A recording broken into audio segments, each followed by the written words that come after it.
गुज़िश्ता साल की पाक भारत जंग में सिफारती और दिफाई कामयाबी और फिर ईरान जंग में सालिसी का किरदार अदा करने के बाद हुकूमत पुरएतमाद नजर आ रही है और हुकूमत और इस्टेब्लिशमेंट भी एक पेज पर है। अपोजिशन भी हुकूमत को टफ टाइम नहीं दे पा रही है। पीपल्स पार्टी भी कभी कभार हल्की पुल की नाराज़गी के बावजूद पूरी तरह हुकूमत के साथ खड़ी है और पीटीआई बतौर अपोजिशन कोई लाएअमल नहीं दे पा रही है। ईरान जंग में पाकिस्तान के किरदार में भी सिविल और अस्करी क़यादत एक पेज पर नजर आई, मगर इस सब के बावजूद एक बार फिर से क़यासराइयाँ हो रही हैं कि हुकूमत ख़तरे में है और क्या हुकूमत अपनी आईनी मुद्दत पूरी कर पाएगी या नहीं। ये सवालात उस वक्त मज़ीद गर्दिश करने लगे कि जब सीनियर सहाफ़ी सुहेल वड़ाई साहब ने अपने कॉलम्स में हुकूमती रवैयों को मौजू बनाया, जिसके बाद ये बहस शुरू हो गई है कि क्या वाकई हुकूमत को कोई ख़तरा है। हुकूमत के मुस्तकबिल के बारे में गर्दिश करने वाली अफवाहों की हकीकत क्या है, सियासी दर्जा हरारत किस सिम जा रहा है या पाकिस्तानी सियासत में गैर मुतवक्के होने जा रहा है। इन तमाम सवालात पर बात करने के लिए हमारे साथ मौजूद हैं सीनियर सहाफ़ी तज़कियाकार सुहेल वड़ाई साहब, मुनीर फारूक साहब और मंसूर अली खान साहब। आप तीनों का बहुत शुक्रिया। सुहेल वड़ाई साहब, माजी में दो दफ़ा, एक दफ़ा नवाज शरीफ साहब की हुकूमत थी, आपने कहा कंपनी नहीं चलेगी, उस वक्त तो ज़ाहिर एक पेज भी नहीं था और वो सही साबित हुई। इमरान खान साहब का इस्टेब्लिशमेंट का सेम पेज था, मगर आप कह रहे थे कि मामला ख़राब होने जा रहे हैं, मामला ख़राब हुए और अब भी सेम पेज बड़ा ज़बरदस्त किस्म का चल रहा है और आप कह रहे हैं कि बाकी चीज़ें ठीक, मगर मईशत और सियासत ये इस हुकूमत को लेकर डूब सकती है। साहब, आपने खुद ने कहा कि तज्जिया है आपका, इन्फॉर्मेशन नहीं, मगर हिस्टोरिकली जो कुछ होता रहा है उसकी बुनियाद पर तज्जिया या कुछ ना कुछ देखा है आपने? नहीं, मैंने तो लिखा है कि खबर नहीं है मेरे पास। मैं तो एक तज्जिया दुनिया में या पाकिस्तान में कैसे हुकूमत जाती है, तो वो एक तजर्बा है हमारी नज़र में कि दो ही चीज़ों की तवक्को होती है। एक कि आप अपनी सियासत के किले मजबूत करें और दूसरा ये है कि मईशत ठीक करें। तो 5 बजट जो है हुकूमत दे चुकी है। कोई अभी उम्मीद की कि किससे, अभी भी यही कहा जा रहे हैं डिफ़ॉल्ट से निकाला है, मुस्तहकम किया है, तो भाई उससे आगे भी तो कुछ होता है ना। कोई बिजनेस चलने की उम्मीद है, इंडस्ट्री बंद है, तो और दूसरी तरफ सियासत में कोई नैरेटिव नहीं है और वही इमरान का नैरेटिव जो है वो चल रहा है। तो ये दो बुनियादें हैं और जाहिर है कितनी देर तक कोई किसी को उठा के चल सकता है अगर आप खुद उठने के काबिल ना हो। तो मेरा तो इस हवाले से ये है कि 12 बजट जो है वो शहबाज साहब एज चीफ मिनिस्टर दे चुके हैं, 5 बजट जो है वो एज वज़ीर-ए-आज़म दे चुके हैं, लेकिन मुझे तो कोई इस बजट में भी कोई ऐसा नहीं नज़र आया कि कल को कोई पाकिस्तान तरक्की शुरू कर देगा, कोई पाकिस्तान का मुस्तकबिल बहाल हो जाएगा। तो मुझे इस वजह से ये डाउट पैदा हो गया है कि ये डिक्लाइन शुरू हो गया है कि जो, और ये मैंने लिखा भी है कि जुलाई से ये जो जब आप उम्मीद मार देते हैं तो फिर मायूसी आ जाती है और मायूसी डिक्लाइन की निशानी है। तो ये मेरा तो जब आप बोझ उठाने की बात करते हैं तो एक मुतबादिल भी हो, जैसे हमें माजी में नजर आया, कोई मुतबादिल है? अगर हुकूमत का डिक्लाइन शुरू हो गया है तो मुतबादिल क्या है? देखिए शाहजेब साहब, बुनियादी बात यह है कि गवर्नमेंट समझती है कि ये जो पॉलिटिकल गवर्नमेंट है कि हम नागुज़ीर हैं, क्योंकि ज़ाहिर है मुखालिफ इमरान खान है, उससे सुलह नहीं हो सकती और कोई तीसरी ताकत नहीं है। लेकिन याद रखें कि कोई नागुज़ीर नहीं होता दुनिया में। जब स्पेस किसी ने हटना होता है या हटाना होता है तो फिर नई ऑप्शंस आ जाती हैं। मेरे इल्म में है कि क्या ऑप्शंस हैं या मेरा जहन कहता है कि क्या ऑप्शंस हो सकती हैं, लेकिन अभी उसका टाइम नहीं आया उसके इजहार का। मैं तो चाहता हूं कि ये गवर्नमेंट अपने आप को करेक्ट करे और इसीलिए मैं इसको वार्निंग शॉट समझता हूँ। मैंने कोई हुकूमत के ये नहीं कहा कि कल जा रही है, मैंने तो कहा वार्निंग दी है कि भाई अगर आप ये दो चीज़ें नहीं ठीक करते तो डेफिनेटली अब आपका डिक्लाइन शुरू हो जाएगा। और मुझे कोई तवक्को भी नहीं है कि ये ठीक करेंगे कि जब तक गवर्नेंस जो है उसमें फ़ैसले नहीं हो पा रहे, कोई बड़ा फ़ैसला नहीं हुआ, जो है कैबिनेट की कोहेजन नहीं है, फेडरल गवर्नमेंट और पंजाब गवर्नमेंट की कोहेजन नहीं है, तो लामतनाही एक सिलसिला है जिस पर एतराज़ात हो सकते हैं। लेकिन अभी तक मैं इन्हीं तक महदूद रखता हूँ। मैं समझता हूँ कि ये ठीक कर लें तो शायद बेहतर हो जाए और चलना शुरू हो जाए। मुनीफ फारूक साहब, आप जरा बताइएगा, आपके पास काफ़ी इन्फॉर्मेशन होती है। अब जो सुहेल वड़ाई साहब ने कहा कि मुतबादिल पैदा हो जाता है, एक दफ़ा इमरान खान साहब से किसी ने कहा कि आप सेम पेज पर हैं, जब वो वज़ीर आज़म थे तो उन्होंने कहा कि हमारे अलावा और ऑप्शन ही क्या है कि हम सेम पेज पर ना हो। मगर फिर देखा कि क्या हुआ, तो वड़ाई साहब कह रहे हैं मुतबादिल पैदा हो जाता है, दो फ्रंट से जहाँ फेल हो रही है हुकूमत और यहाँ से डिक्लाइन का आगाज़ है। शाहजेब साहब, दो तीन चीजें हैं इसके अंदर। एक तो मैं गुजारिश करूंगा कि जो जनाब वड़ाई साहब ने अपने कॉलम में लिखा है, तारीख और लॉजिक दोनों के हिसाब से वो 200% दुरुस्त है। उन्होंने बिल्कुल दुरुस्त तहरीर की है। और जहां तक बात, देखिए, इमरान खान साहब के दौर में सेम पेज था। बसद एहतराम अर्ज करूंगा, अब सेम पेज नहीं है, अब बेसिकली सिलेबस है जो कि फॉलो किया जा रहा है। दूसरी बात यह है कि इस हुकूमत के अंदर अगर आप देखें तो जितने भी नकाइस या मसाइल जिनकी निशानदेही जनाब वड़ाई साहब कर चुके हैं, वो दुरुस्त बात है, अपनी जगह मौजूद है। लेकिन वो शायद मेरे, आपके, मंसूर अली खान के या वड़ाई साहब की नज़र में तो वो नकाइस हो, नुक्स हो। लेकिन इस वक्त जो पाकिस्तान की एस्टेब्लिशमेंट है, उनके नज़दीक मामला दुरुस्त समत में जा रहे हैं और कोई प्रॉब्लम नहीं आ रहा। जो मसाइल थे, अब जारी बात है वो एक ग्लोबली इकोनॉमीज हिट हुई हैं तो उसमें एक थोड़ा सा ब्रेक आया है, लेकिन हर कोई यही समझ रहा है बशमूल पाकिस्तान की फौज की क़यादत के कि इकोनॉमिक टर्न अराउंड बिल्कुल होगा और मुल्क दुरुस्त समत में जा रहा है। पाकिस्तान के वज़ीर आज़म बहुत ज़्यादा इन्वेस्टेड हैं मुल्क को बेहतरी की तरफ लेके जाने में। उनकी टीम के ऊपर भी बिल्कुल एतमाद है। हाँ, चंद बातें वज़ीर आज़म की मुशावरत से और वज़ीर आज़म की रिकमेंडेशन से टीम में छोटी मोटी तब्दीली, नए लोगों की इंक्लूजन ये हो सकती है, that is on the cards. लेकिन कोई बेसिक प्रॉब्लम जिसे कहा जाए कि डिक्लाइन है इस हुकूमत का, कम से कम आज की तारीख में, आज तक, अभी तक जब मैं आपसे बात कर रहा हूं, पाकिस्तान की एस्टेब्लिशमेंट ये नहीं एक्नॉलेज कर रही कि कोई डिक्लाइन हो रहा है। उनके नजदीक इस मुल्क के वज़ीर आज़म से अच्छा वज़ीर आज़म है ही कोई नहीं जो बहुत बेहतरी से इस निज़ाम को और इस मामलात को आगे लेके चल रहे हैं, और ना ही उन्हें कोई प्रॉब्लम इस वक्त नजर आ रहा है। मंसूर खान साहब, आप बताइएगा कि इस वक्त जो मामलात हैं, क्योंकि सुहेल वड़ाई साहब ये कह रहे हैं कि जो माजी में हुआ वो तो परफॉर्मेंस बुरी थी, मगर हुकूमत का डिक्लाइन उम्मीद ना होने की वजह से होगा कि ना फिर इदारों में ना ही अवाम में उम्मीद हो कि चीज़ें बेहतर आइंदा होंगी। आपको लगता है ऐसा ही है या मामलात कुछ अलग हैं? जी शुक्रिया शाहजेब साहब। देखिए, इस वक्त मुस्लिम लीग नून के अगर हुक्मरानी के इस सेटअप के अंदर अगर चेहरे देखे जाए ना, तो दो बड़े चेहरे हैं जो मेरे ख्याल में मुस्लिम लीग नून को रिप्रेजेंट करते हैं। एक है शहबाज शरीफ साहब और एक है मरियम नवाज साहिबा, जिनके पास पंजाब का किला जिन्होंने संभाला हुआ है, जबकि विफाक में शहबाज शरीफ साहब जो है उसे लीड कर रहे हैं। मैं अभी स्विट्जरलैंड के अंदर मौजूद था जब यहाँ पे बर्गनस्टॉक के रिजॉर्ट के ऊपर सीडीएफ और प्राइम मिनिस्टर वहाँ पे मौजूद थे।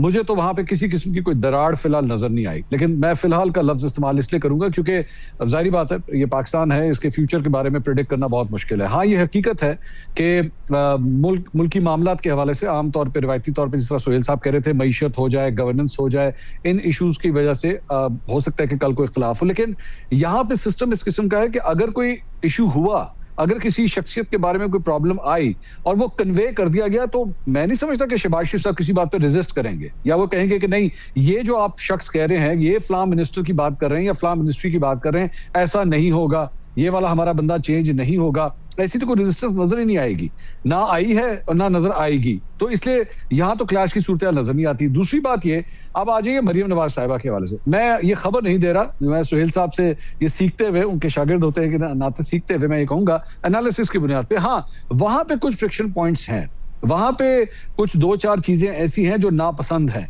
कि ऐसा नहीं करना चाहिए था। मिसाल के तौर पे जो अपने आप को तस्वीरी, ये जो एक सिलसिला चलता है, हर जगह तस्वीरें लगा देना, नहीं पसंद ये चीज, इसको ज्यादा अच्छी निगाह से नहीं देखा जाता है। Self promotion, extraordinary self promotion जो है, इसको ज्यादा पसंद नहीं किया जाता। ये डिस्कशंस भी हुई हैं जहां पे इन चीजों को रेज भी किया गया है। फ्रिक्शन पॉइंट जरूर मौजूद है, लेकिन बिल्कुल एक उसी तरह जिस तरह कहा जाता है ना, एक बच्चा जो है वो अगर बारिश में जाके खेले तो माँ बाप कहते हैं कि बेटा ध्यान रखो, कल को नजला, खांसी, जुकाम तुम्हें हो सकता है। और अगर बच्चा जो है वो उसके गले में सिर्फ दर्द हो तो फिर पेरेंट्स की जो वालिदैन होते हैं उनकी इंडिकेशन होती है अब इसको बुखार होगा, अब इसको नजला हो जाएगा, तो उसी वक्त दवाई दे दी जाती है। मेरे ख्याल में ये वो वाली स्टेज है जब इस निजाम के गले में थोड़ी सी दर्द है, लेकिन ये निजाम जो है अपने आप को दवाई खा के ठीक करने की भी पूरी सलाहियत रखता है। फिलहाल मामला बुखार की तरफ नहीं गया। मगर मंसूर साहब, अगर मसला मरियम साहिबा का है तो ये तो मरियम साहिबा के मुस्तकबिल को खतरे में डालता है और शहबाज शरीफ साहब के मुस्तकबिल को और ज्यादा सिक्योर कर देता है? मेरे ख्याल में बिल्कुल आपकी सही ऑब्जर्वेशन है। और मिसाल के तौर पे यहाँ पे इस वक्त जो गुफ्तगू होती है वो ये है कि मरियम नवाज साहिबा अपने आप को इस मौजूदा सेटअप के अंदर सिर्फ वजीर आला की कुर्सी को एक स्टेपिंग स्टोन के तौर पे कंसिडर करती है। वो ये नहीं समझती कि मैंने यहीं पे रहना है। वो रहती लाहौर में है लेकिन नजरें इस्लामाबाद की तरफ है। और अगले सेटअप के अंदर मुस्लिम लीग नून के अंदर जो उनके इंटरनल हल्के हैं वो डिस्कशंस यही करते हैं कि अगला वजीर आजम कौन होगा। यहाँ पे डिस्कशंस इस वक्त ये नहीं होती कि अगला वजीर आजम शहबाज शरीफ ही होगा, बल्कि मेरे ख्याल में मरियम नवाज साहिबा ये खुद चाहेंगी कि ये टॉपिक ऑफ डिस्कशन खुले कि अगला वजीर आजम कौन होगा, और उसके बाद जब कौन होगा तो फिर जो ऑप्शंस हैं वो डिस्कस होना शुरू हो। तो मेरी नजर में मरियम नवाज साहिबा बेशक इस वक्त पंजाब को जो है वो रूल कर रही हैं, लेकिन उनका अल्टीमेट गोल जो है वो इस्लामाबाद है।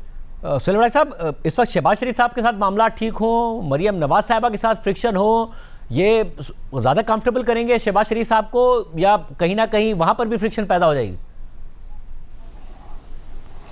नहीं, देखिए, पहली तो बात यह है कि ये दोनों मेरे भाई जो हैं बड़े मुझे अजीज़ हैं और बड़ी इनकी अनबाइस्ड और बड़ा सॉलिड इंफॉर्मेशन होती है।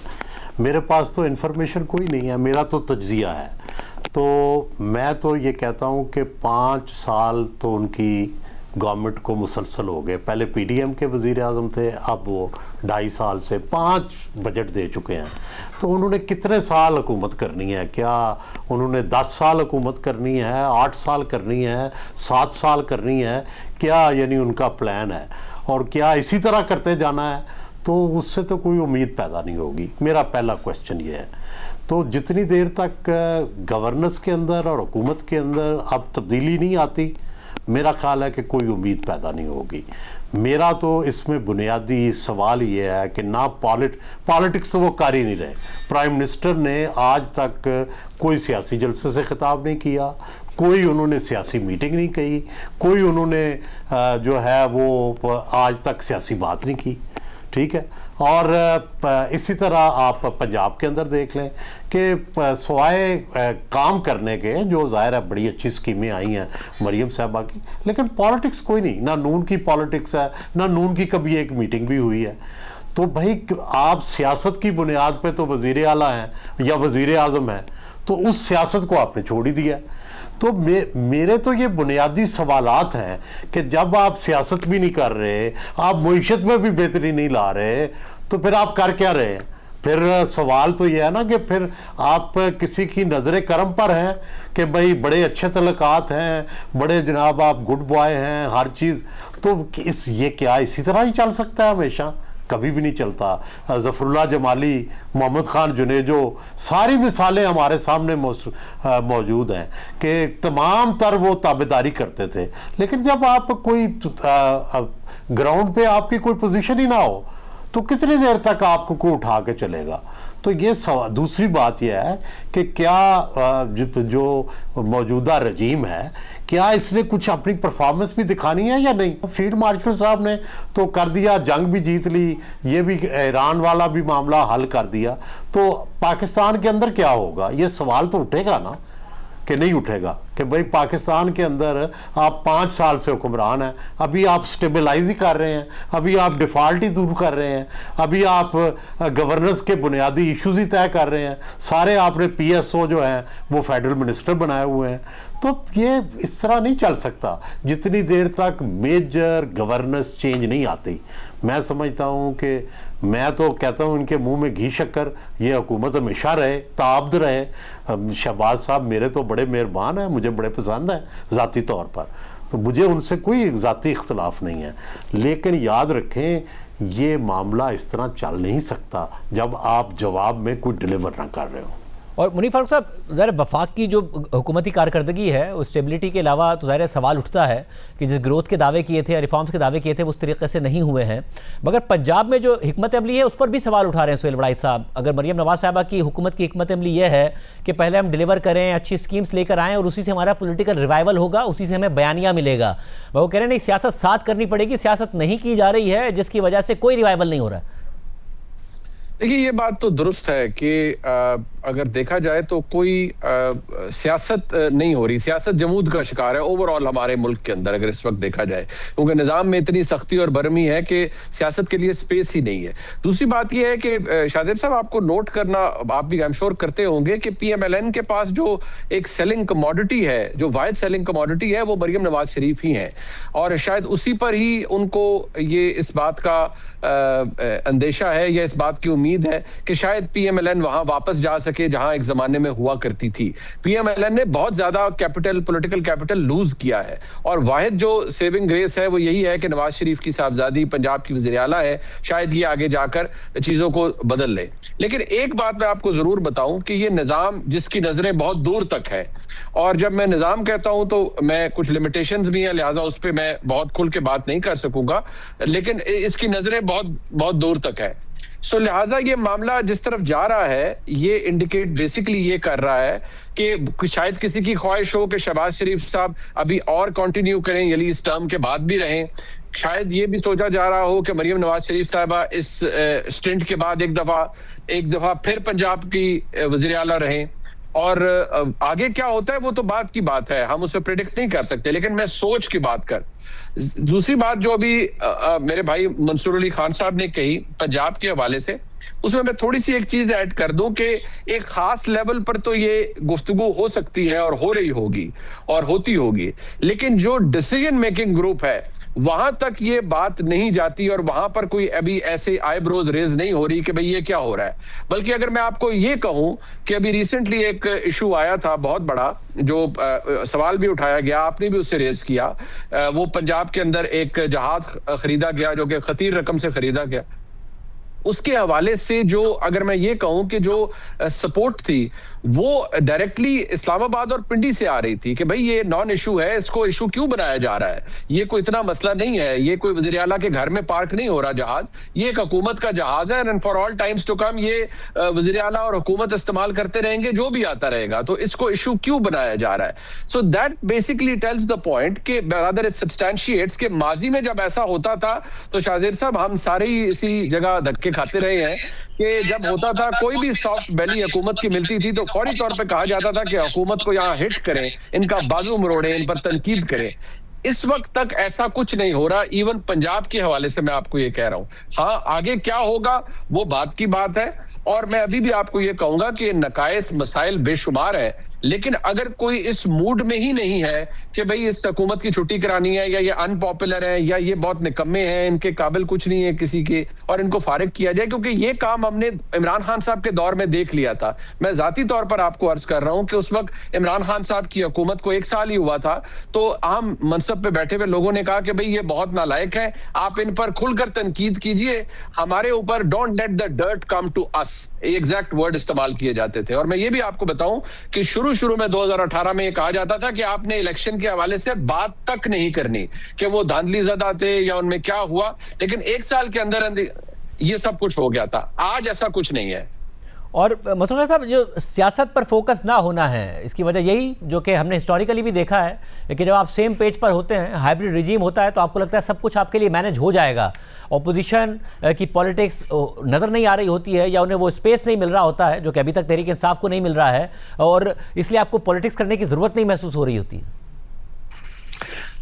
इसमें शाहजेब साहब 2 पॉइंट्स हैं। पहली बात तो ये कि मुझे पता नहीं क्यों मैं आज बार बार बच्चों की एग्जांपल दे रहा हूं, लेकिन यहाँ पे भी सूरत हाल जो है ना कुछ ऐसी है कि अगर आपने बच्चे को चलना सिखाना है ना, तो सबसे पहले आपको उसको वॉकर में से निकालना पड़ेगा कि वो अपने कदम के ऊपर जो है वो खुद कदम उठाना शुरू करे, अपने पैरों पर जो है वो खुद चलना शुरू करे। मेरे ख्याल में सियासी तौर पर सुहेल साहब बात जो है बिल्कुल दुरुस्त कर रहे थे कि सियासी तौर पर इतनी ज्यादा रिलायंस हो गई है बैसाखियों के ऊपर कि वो महसूस ही नहीं करते कि शायद हमें खुद भी अब चलने की जरूरत है, हमें खुद कोई कन्वेंशन करने की, वर्कर्स कन्वेंशन की, कॉर्नर मीटिंग्स की या जलसों की हमें शायद कोई जरूरत है। आप सिर्फ इसी से अंदाजा लगा लीजिए ना कि वो तो इंटरव्यू तक देने के लिए अब तैयार नहीं है।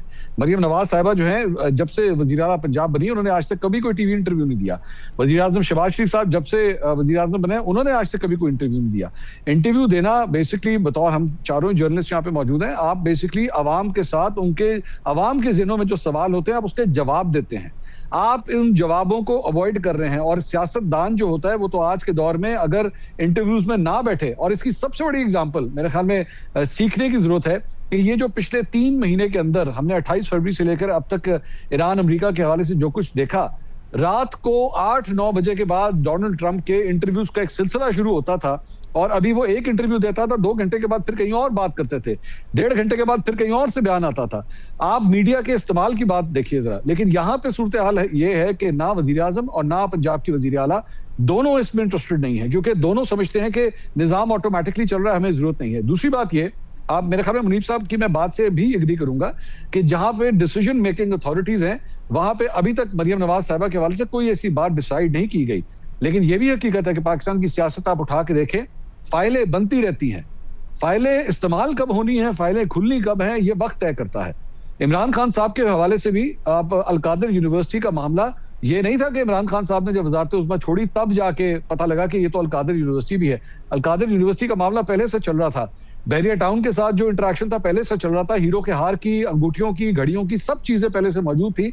लेकिन जब पंडोरा बॉक्स खुलता है तो उसके बाद सारी चीजें एकदम बाहर आना शुरू हो जाती हैं। हाँ, ये हकीकत है कि आज वो पंडोरा बॉक्स मौजूदा निजाम के हवाले से अभी तक बंद है, लेकिन ये नहीं है कि उस बॉक्स में चीजें नहीं भरी जा रही। जिस दिन वो खुलेगा उस दिन प्रॉब्लम जो है वो मुस्लिम लीग नून के लिए ज्यादा हो जाएगी।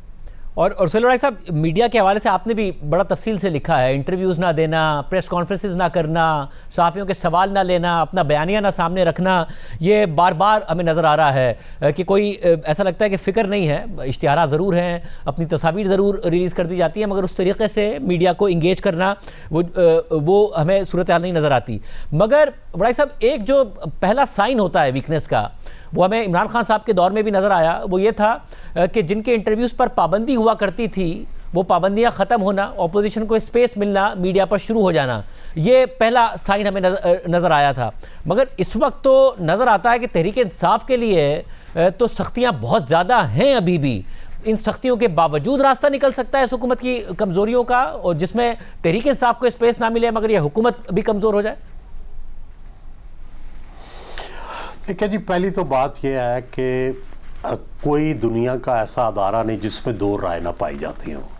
तो मेरा नहीं ख्याल कि जो मेरे दोनों भाई चूँकि ज़्यादा मेरे से बाखबर हैं, तो मैं तो इतना बाखबर नहीं हूँ, लेकिन ये नहीं हो सकता कि वहाँ भी सबकी एक राय हो। डेफिनेटली वहाँ भी दो राय होंगी। डोमिनेंट राय जो ये फरमा रहे हैं वही होगी कि भाई इनको चलना चाहिए। लेकिन आम तौर पर किसी भी मिलिट्री सपोर्टेड गवर्नमेंट का जो टाइम होता है या उसका टाइम होता है वो 10 साल से ज़्यादा तो पाकिस्तान की तारीख़ में कोई नहीं हमें मिलता। तो भाई जो है 5 साल तो गुज़र गए, ठीक है, तो 5 साल मज़ीद हो सकता है किसी की प्लानिंग 20 साल की हो। लेकिन आम तौर पे जब भी प्लानिंग की जाती है तो एक जो माजी का तजर्बा है उसको सामने रख के की जाती है। तो 5 साल में जो कुछ नहीं कर सके वो अगले 5 साल में क्या करेंगे, मेरा तो ये सवाल है, ठीक है। दूसरी गुजारिश ये है कि ये अभी फ़िलहाल एक ग्रुप डोमिनेट करता होगा जो कहता होगा कि ये हमारे अलाइज हैं, हमारे पास ऑप्शन नहीं है, हमारे पास ये बड़ी अच्छे परफॉर्म कर रहे हैं, शहबाज साहब बड़े कोऑपरेटिव हैं, मरियम बड़ी करिस्मेटिक है, ये सब बातें होगी। लेकिन डेफिनेटली एक दूसरी राय भी तो होगी ना। ये तो कभी नहीं होता कि एक ही राय जो है या एक ही ऑप्शन मौजूद हो।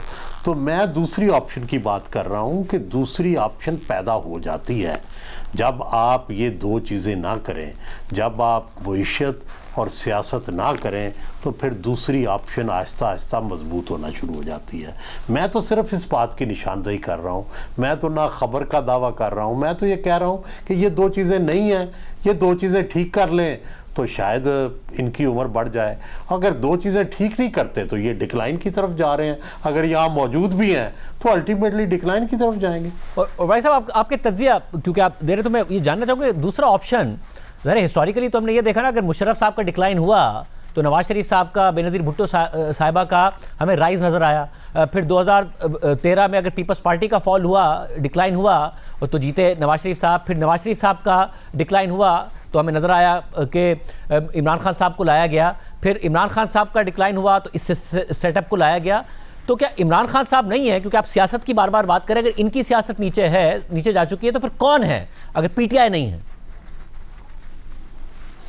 देखिए, गुजारिश ये है कि अभी इस हद तक ऑप्शन नहीं आई जो आप फरमा रहे हैं कि भाई नून को या पीपल्स पार्टी को बिल्कुल फारग करके और इमरान खान को लाया जाए। मेरा ख्याल है कि हालात अभी यहाँ तक नहीं पहुँचे। मेरा ख्याल है कि अभी बहुत सारे दरमियाने ऑप्शंस मौजूद हैं, जिसमें पीटीआई भी होगी, जिसमें नून भी होगी। अभी हमारे दोस्त जो है वो कह रहे थे ना दुरुस्त के शहबाज साहब से, जब भी ये कहा जाएगा कि भाई ये स्पेस थोड़ी सी दे दें तो वो उनको कोई इतना बड़ा एतराज़ नहीं होगा। पीपल्स पार्टी भी अब इस पोजीशन में नहीं है कि कोई झगड़ा करे एस्टेब्लिशमेंट से। तो ऑप्शन दरमियाने मौजूद हैं। अभी उस तरफ वो तो जब किसी रजीम का एंड होता है तो फिर मुखालफ रजीम आता है, तो वो तो अभी मुझे एंड होता हुआ नज़र नहीं आ रहा। रजीम तो यही चलेगा, लेकिन ये रजीम अगर अपनी परफॉर्मेंस पॉलिटिकल और इकनॉमिक ठीक नहीं करता तो फिर इस रजीम की जो जवाज़ है और इसकी जो पॉपुलैरिटी है, इस पे हमेशा सवाल रहेंगे। इंटरनेशनल फतूहात के बावजूद और डिफेंस की फतूहात और डिप्लोमेसी की फतूहात के बावजूद अगर मुल्क के अंदर मुआशी अदम इस्तेहकाम रहेगा और सियासी अदम इस्तेहकाम रहेगा तो डेफिनेटली सवालात, एतराज़ात उठते रहेंगे। और मुनीफर साहब, कुछ सॉफ्ट रवैया एक्सपेक्ट किया जा सकता है तहरीक इंसाफ के लिए, क्योंकि इतना टाइम गुजरने के बावजूद भी हमें नज़र आता है, चाहे मुकदमात के हवाले से हो, स्पेस के हवाले से हो, सख्तियाँ तो उन पर अभी तक हैं। अगर डिक्लाइन इस हुकूमत की बात हो रही है, ज़ाहिर आप उससे अग्री तो नहीं कर रहे, मगर क्या वैसे आपके पास कोई खबर है कि उस तरफ कुछ नरमी नज़र आए? शाहज़ेब साहब, मेरे ख्याल में मुलाकात की हद तक तो शायद थोड़ी सी स्पेस लिमिटेड सी आपको नजर आए आइंदा आने वाले चंद दिनों के अंदर कुछ स्पेस वहां से निकले। अलीमा खानम साहिबा के लिए तो शायद मुश्किल नजर आता है, लेकिन शायद किसी और हमशीरा के लिए निकल आए। लेकिन देखिए, इमरान खान साहब के लिए तो मसला, अगर आप, बल्कि मुझे अभी भी याद है 9 मई से भी पहले मार्च 2023 था जब आप ही के प्रोग्राम में मैंने अर्ज किया था कि जो इमरान खान साहब कर गुजरे हैं उसका खमियाजा भुगतना पड़ेगा। और आज हम उससे तकरीबन 3.25 साल आगे आ चुके हैं। बीच में बहुत से दावे, बहुत सी चीजें की गई, लेकिन फैक्चुअली नजर कुछ भी नहीं आया। तो वो बात आपने अपॉइंटमेंट के मामलात पर कही थी, तो वो बात अभी तक मौजूद है या अब उससे आगे बढ़ गई है बात? शाहज़ेब साहब, अपॉइंटमेंट का एपिसोड पहला था, मई 9, 2023 दूसरी अटेम्प्ट थी। उसको पाकिस्तान की फौज के अंदर एक स्याह दिन, पाकिस्तान की फौज उसे अपने लिए 9/11 समझती है और वो समझते हैं कि वो एक सीधी सादी साजिश थी फौज के अंदर एक इंटरनल रिवोल्ट करवाने की, म्यूटनी करवाने की against an existing serving army chief. उसको फौज ने अपनी टेक्स्ट बुक के अंदर बड़े बोल्ड लेटर्स के साथ लिखा हुआ है, not to be forgiven, not to be forgotten and not to be forgiven. अब आगे जाकर कोई वो टेक्स्ट बुक तब्दील हो जाए, उसके अंदर कोई नरमी कर दी जाए तो मुझे नहीं पता, लेकिन आज की तारीख के अंदर वो इतने बड़े बड़े अल्फाज में, बल्कि विद एवरी पासिंग ईयर उसका जो फॉन्ट साइज है वो बड़ा होता जाता है। और उस हवाले से मैंने पहले भी अर्ज किया था, मैं अब भी अर्ज ये करूंगा, मुझे कोई लीव वे या रास्ता नजर नहीं आता। Although I would like to be proven wrong कि शायद आने वाले वक्त के अंदर कोई ऐसा स्पेस, जगह हमें नजर आए, क्योंकि सियासत जमूद का शिकार हो चुकी है, रास्ता नहीं है। लेकिन क्योंकि मुखासमत इमरान खान साहब वर्सेस इदारा है, इदारे का सरबराह है, तो ये मसाइल जो वो अब इदारा जो है वो इमरान खान साहब पर दोबारा एतमाद करने के लिए तैयार नहीं है। तहरीक इंसाफ के चंद मोअज़्ज़िज़ीन, जिनमें मैं नाम लेना चाहूंगा बैरिस्टर गौर खान साहब, उनसे इंटरेक्शन मोहसिन नकवी साहब का और चंद लोगों का जरूर होता है और वो बड़े तारीफ करते हैं बैरिस्टर गौर खान साहब की। लेकिन प्रॉब्लम यह है कि बैरिस्टर गौर खान साहब की पावर्स बड़ी लिमिटेड है, तो कोई अगर रास्ता बनने की उम्मीद भी है तो उसके आगे बहुत से बंद बांध दिए गए हैं गौर खान साहब के लिए। तो मैं समझता हूं उनके पास भी ऑप्शन नहीं है। बदकिस्मती से आज की तारीख में भी मुझे इमरान खान साहब के लिए सियासी ऑप्शन नजर नहीं आ रहा। लेकिन मैं अगर वड़ाइच साहब का, वो मेरे उस्ताद हैं, अगर मैं उनका पॉइंट ऑफ व्यू लूं तो तारीख हमें ये बताती है कि रास्ते बनते हैं। मैं इंतजार कर रहा हूं कि वो रास्ता कब बने। मैं ये इस रास्ते वाली बात में आखिर में आप सबका पॉइंट ऑफ व्यू लूंगा, मगर उससे पहले मैं मसूर आप से जानना चाहूँगा, मीडिया में ज़ाहिर एक लंबे अरसे से आप भी हैं, आपने देखा होगा कि साइंस नज़र आते हैं, स्पेस खुलने के साइंस नज़र आते हैं, वो नज़र आ रहे हैं कि तहरीक इंसाफ का कोई ना कोई रास्ता कहीं ना कहीं से बने, या अभी तक मामलात वही हैं जो थे? नहीं, देखिए मेरे ख्याल में बैरिस्टर गौहर की जिस तरह अभी बात कर रहे थे मुनीब साहब, मुझे लगता है कि बेशक ठीक है, वजीर आजम जो है जाके बैरिस्टर गौहर से हाथ भी मिलाएंगे, ऑफर भी करेंगे, वो ऑपोजिशन लीडर से भी जो है, अचकजई साहब से भी जो है वो मुसाफिया करेंगे, बात करेंगे, लेकिन ये एक बड़ी गलत सियासी चाल होगी कि वो पाकिस्तान तहरीक इंसाफ को कोई भी किसी किस्म की स्पेस देने के लिए तैयार हो जाए। मतलब कौन सी सियासी जमात ये चाहेगी? आप मुझे बताइए ना, एक मिनट के लिए आप पीटीआई का दौर भी अगर उठा के देख लें, तो क्या इमरान खान साहब ने कभी कोई ऐसा मौका छोड़ा कि वो मुस्लिम लीग नून के लिए जो है कोई स्पेस क्रिएट करने दें, या वो कोई ऐसी बात करें कि अच्छा जी जाएं जाके उनसे बात कर लेते हैं? नहीं, कोई भी नहीं करता। बल्कि as a matter of fact Imran Khan साहब को खुद इस बात का पता था कि मेरा अगर कोई सबसे बड़ा कंपेटिटर है या मेरी कोई जगह आके ले सकता है तो वो शहबाज शरीफ साहब है। उनको सबसे ज्यादा खतरा शहबाज शरीफ साहब से था कि ये वो शख्सियत है जिनके ताल्लुकात पिंडी के साथ बड़े जबरदस्त बन सकते हैं, और बन गए। अल्टीमेटली वही हुआ। तो यहाँ पे एक तो मौजूदा हुकूमत के ऊपर मैं इस बात के ऊपर ट्रस्ट करने के लिए तैयार नहीं हूं कि वो पीटीआई को किसी किस्म का स्पेस देंगे। दूसरी बात ये कि पाकिस्तान तहरीक इंसाफ, अब ये किस्मत समझ लीजिए या जो भी है, एक शतरंज की तरह है। आप एक चाल चलते हैं, आपका मुखालिफ दूसरी चलता है, आप उसके बाद तीसरी चाल चलते हैं, चौथी चाल आपका मुखालिफ चलता है। कभी आपकी चाल ठीक हो जाती है, कभी आपकी गलत होती है। अनफॉर्चुनेटली और फॉर्चुनेटली पाकिस्तान तहरीक इंसाफ जो भी चालें चलती रही है हालिया चंद सालों के अंदर, वो गलत ही हुई है। बल्कि मैं तो ये कहूंगा, अगर आप 2017-18 का टाइम पीरियड देखिए, तब पाकिस्तान तहरीक इंसाफ जो चाल चलती थी वो ठीक होती थी और नून लीग की तमाम गलत हो रही थी। अब सीधे सूरत हाल बिल्कुल मुख्तलिफ हो गई है। आपने डोनाल्ड ट्रंप के ऊपर रिलाई किया कि डोनाल्ड ट्रंप आएगा, वो आके बचा लेगा, वो आके कोई पाकिस्तान के ऊपर प्रेशर डालेगा। वो बिल्कुल ऑपोजिट हो गया। डोनाल्ड ट्रंप जो है वो आज मतलब मौजूदा निजाम की तारीफें कर नहीं थकता, बार बार वो तारीफें करते हैं। इसके अलावा आपने इस्लामाबाद पे चढ़ाई की, आपने सोचा इसके जरिए शायद कुछ होगा, वो भी नहीं हो सका। गड्डापुर साहब जो है वो 12 अजला का सफर करते करते वापस के पीएसएबी चले गए। 9 मई हुआ, आपने वो कोशिश की शायद इससे कुछ हो जाएगा। आपने चीफ जस्टिस के हवाले से जो है 26वीं आईनी तरमीम के ऊपर पोजीशन लिया, आपने कहा हम इनको कोर्ट्स में हाजिर नहीं होंगे। अब आप कोर्ट्स में भी हाजिर हो रहे हैं, वहां पे तमाम तर केसेस भी सुनाए जा रहे हैं। आपने इस्लामाबाद हाईकोर्ट के चीफ जस्टिस के अगेंस्ट पूरा महाज खड़ा किया, शायद इनके ऊपर प्रेशर डालने से कुछ होगा। आज सिचुएशन ये है, और मैं हैरान हूं इस बात से कि आज अडयाला जेल के बाहर सिर्फ 10,000 बंदा मांगा जा रहा है। कॉलें दी जा रही हैं कि सिर्फ 10,000 आ जाए, आपसे 1,000 बंदा इकट्ठा करना मुश्किल हो चुका है। ये किस्मत की बात है कि आप जो भी हो, ये भी हो सकता है कि आज से साल के बाद, 1.5 साल के बाद, मैं नहीं जानता, लेकिन हो सकता है तो आप कोई भी चाल चलें और वो सब की सब ठीक होना शुरू हो जाए, और आपके मौजूदा हुक्मरान कोई भी चाल चलें वो शायद सारी की सारी गलत साबित हो जाए। ये जो बात की है सुलेमान भाई साहब, बुजुर्ग खान साहब ने, और बहुत सारे माजी के वाक़यात बताए हैं, सारी चालें उस वक्त तक सही चल रही थी इमरान खान साहब की, जब तक इस्टेब्लिशमेंट साथ थी। 2014 का धरना हो, पीटीवी पर चढ़ाई कर दी, क्या क्या नहीं कर दिया, सब उनके फेवर में जा रहा था। मगर जब इस्टेब्लिशमेंट खिलाफ हुई तो एहतजाज की सियासत ने बैकफायर ही किया है। चाहे वो हड़तालें हों, कुछ भी हो, सब बैकफायर किया है।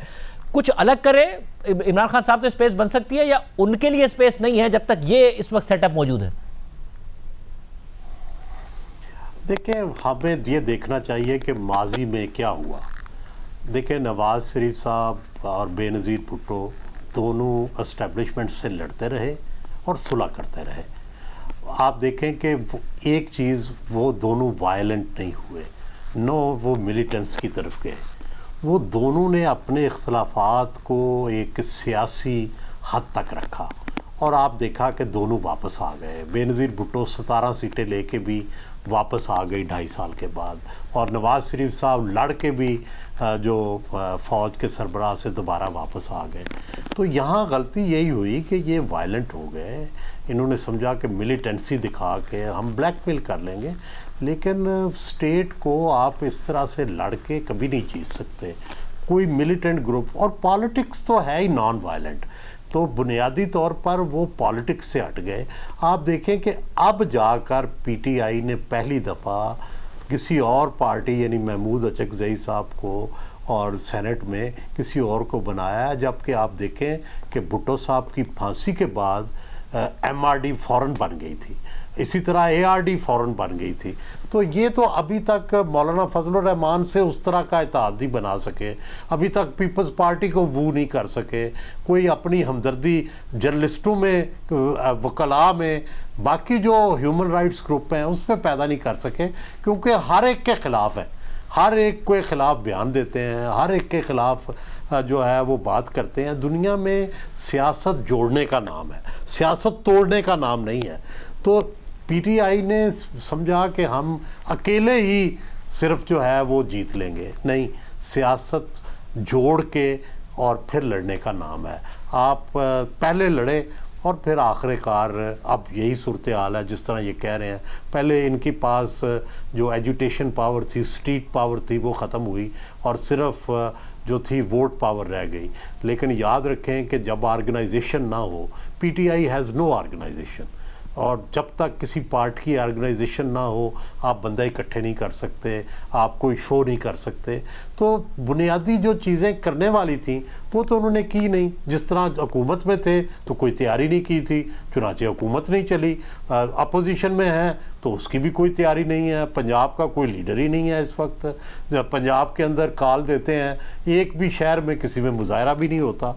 तो इस तरह तो पीपल्स पार्टी कमज़ोर तरीन लम्हात में भी इतनी कमज़ोर नहीं थी। वो भी कम अज़ कम 8-10 बंदे आ जाते थे जो गिरफ्तारी दे देते थे। तो बुनियादी बात यह है कि पीटीआई के लिए, लेकिन इस तमाम बातों के बावजूद मैं समझता हूँ कि पीटीआई के लिए जगह निकलेगी। और वो निकलेगी कैसे? वो निकलेगी इसलिए कि जब भी कोई अगला सेटअप चेंज होगा उसमें या तो खुद तहरीक इंसाफ के चेयरमैन जो हैं अपने सोच को बदलेंगे, और अगर सोच को नहीं बदलते तो उनके लिए तो ज़ाहिर है कोई नरमी नहीं है। तो दूसरी तरफ पीटीआई के अंदर एक बहुत बड़ा ग्रोह जो है वो फिर मौजूदा इस्टेब्लिशमेंट के साथ, हुकूमत के साथ कोऑपरेट करने को तैयार है।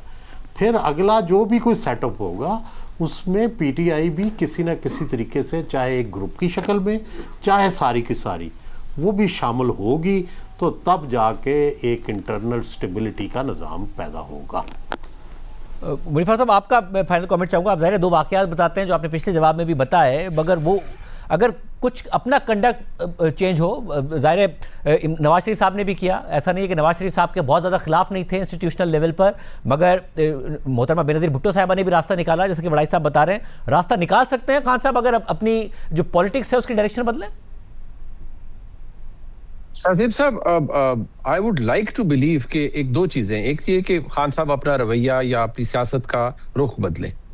दूसरा ये कि जिस तरह वड़ाई साहब फरमा रहे हैं कि आगे चल के तहरीक इंसाफ के लिए अगर खान साहब नहीं बदलेंगे तो फिर Tehreek Insaf minus Imran Khan, which I don't think PTI exists minus Imran Khan, क्योंकि उनके बगैर क्या तहरीक इंसाफ होगी। लेकिन देखिए, फौज बहसियत इदारा अगर आप उसकी हैयत को या उनको देखें, एक अटेम्प्ट हुई थी, उससे पहले के अटेम्प्ट्स को या चीज़ों को देख लें कि मियां नवाज शरीफ वज़ीर आज़म थे, उन्होंने अटेम्प्ट की थी अपनी मर्जी का आर्मी चीफ लगाने का और एक आर्मी चीफ को बरतरफ करने का, तो उसका नतीजा हमारे सामने था। यहाँ इमरान खान वज़ीर आज़म नहीं थे, उन्होंने एक फौज के जनरल को, जिन्होंने आर्मी चीफ के उस लाइन में थे, उनको रोकने के लिए एक अटेम्प्ट की इन कहूट्स विद अदर पीपल जो फौज के अंदर थे। उसका नतीजा भी हमारे सामने है। फैज़ हमीद साहब के ट्रायल के हवाले से मैंने आपको बार बार अर्ज किया कि जो मामला चार्जशीट में है उससे बियॉन्ड कुछ चीज़ें हैं, वो अब हमारे पास टेस्टामेंट मौजूद है कि इट इज़ बियॉन्ड दैट, और वो बड़े स्लो बर्नर पे हैं। वो शायद पता नहीं कब आए, लेकिन कुछ चीजें सामने आएंगी जो कि दावे किए जाते रहे हमारे सामने।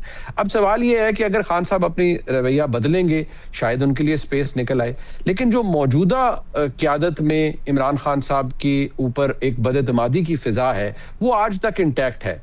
हो सकता है कुछ ऐसे जेस्चर्स खान साहब की जानिब से आए जो कि वो तो कहते रहे हैं, ओवर द टॉप जाके भी कहते रहे कि मैं पैगाम भेज रहा हूं पाकिस्तान की एस्टेब्लिशमेंट को, मुझे जवाब नहीं मिलता। तो खान साहब को क्यों जवाब नहीं मिलता था? जवाब तो मिलना चाहिए था। जब अपॉइंटमेंट भी हुई चीफ की तो उस वक्त भी आरिफ अलवी साहब तो मौजूद थे, और कोट किया जाता है कि उन्होंने कोशिश भी की कि इमरान खान साहब से गुफ्तगू हुई और उन्होंने डिक्लाइन कर दिया कि मैं नहीं बात करना चाहता और मैं किसी सियासी शख्सियत से बात नहीं करूंगा। तो इस पूरे निजाम की इंश्योरेंस पॉलिसी इमरान खान साहब है, जब तक उनका ताल्लुक पाकिस्तान की एस्टेब्लिशमेंट से खराब रहेगा, ये निजाम उस वक्त तक मजबूत रहेगा। और मैं आपको दोबारा अर्ज कर दूं कि आज की तारीख में तो ये स्पेस मुझे नजर नहीं आती, आगे जाकर निकल आए तो बहुत अच्छी बात है, लेकिन फिलहाल तो इमरान खान साहब के लिए बदकिस्मती से कोई स्पेस नहीं है। मोहन साहब, मैं आपका भी फाइनल कमेंट इस पर चाहूँगा। आपने ज़ाहिर बहुत सारे तारीखी वाक़यात बताए जो बैकफायर कर गए, स्ट्रेटजी बैकफायर कर गई, मगर उस ज़माने में जो भी इमरान खान साहब को जाकर अगर ये कहता था कि कन्फ्रंटेशन की पॉलिटिक्स ना करें तो ये यही जवाब देते थे कि रास्ता यही है, अदरवाइज़ मुझे नहीं आने दिया जाएगा। अब क्या वो रास्ता बदल लें या फिर स्ट्रेटजी बदल लें, क्योंकि जो स्ट्रेटजी है तो वर्क ही नहीं कर रही है। आपने भी बताया कि अब तो एहतजाज करने के लिए लोग नहीं निकलते, बड़ाई साहब भी कर रहे हैं, तो क्या कुछ निकल सकता है या बात आगे बढ़ गई? देखिए, सियासत जो है वो मुमकिनात का नाम है और हर चीज जो है वो मुमकिन है। आपको स्ट्रैटेजी तब्दील करने की जरूरत है, लेकिन अगर आपके जेहन में ये है कि आप बार बार वही चीज किए जाएं जिससे आपको नाकामी ही मिल रही है, तो फिर जाहिर बात है कसूर आपका है, कसूर किसी और का नहीं है। या तो इस तरह नहीं हो सकता कि आपकी पार्टी का एक धड़ा जो है वो मुज़ाकरात की तरफ जा रहा हो और एक धड़ा जो है मुज़ाहमत की तरफ जा रहा हो और मामला इतने खराब हो जाएं कि ये आपस में ही लड़ना शुरू हो जाए। इस वक्त पाकिस्तान तहरीक इंसाफ में यही सूरत हाल है। देयर आर मेनी पीपल जो एक्चुअली एक दूसरे से बातचीत तक नहीं कर रहे, एक दूसरे की शक्ल तक देखना गवारा नहीं कर रहे, वो कई कई महीनों से एक दूसरे से मिले तक नहीं है। ये पार्टी के अंदर अली अमीन गंडापुर और सुहेल आफरीदी साहब की एग्जांपल आपके सामने है। पब्लिक के अंदर ये लड़ाई हो रही है। इसके अलावा मतलब जिस तरह हमने पाकिस्तान तहरीक इंसाफ पंजाब की अगर हम बात करें, पंजाब की लीडरशिप जो है टोटली डिस्ट्रीब्यूटेड है आपस में।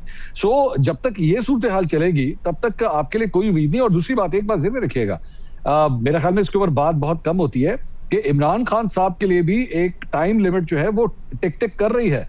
वो भी उनको भी नजर आ रहा है कि मेरी एज भी बढ़ती जा रही है, अल्लाह उन्हें जिंदगी दे, लेकिन जाहिर बात है आपका एक बुढ़ापा होता है वो आपके ऊपर हावी होना शुरू होता है। नवाज शरीफ साहब के आज रिफ्लेक्सेस देख लीजिए ना, उनके भी रिफ्लेक्सेस अब स्लो हो चुके हैं। वो एनर्जी नहीं रही जो एक जमाने में होती थी। तो इस चीज का डिफरेंस है, मेरे ख्याल में अभी वक्त लगेगा, लेकिन शायद अगर अपनी स्ट्रैटेजी तब्दील की जाए तो सोल्यूशन निकल भी सकता है।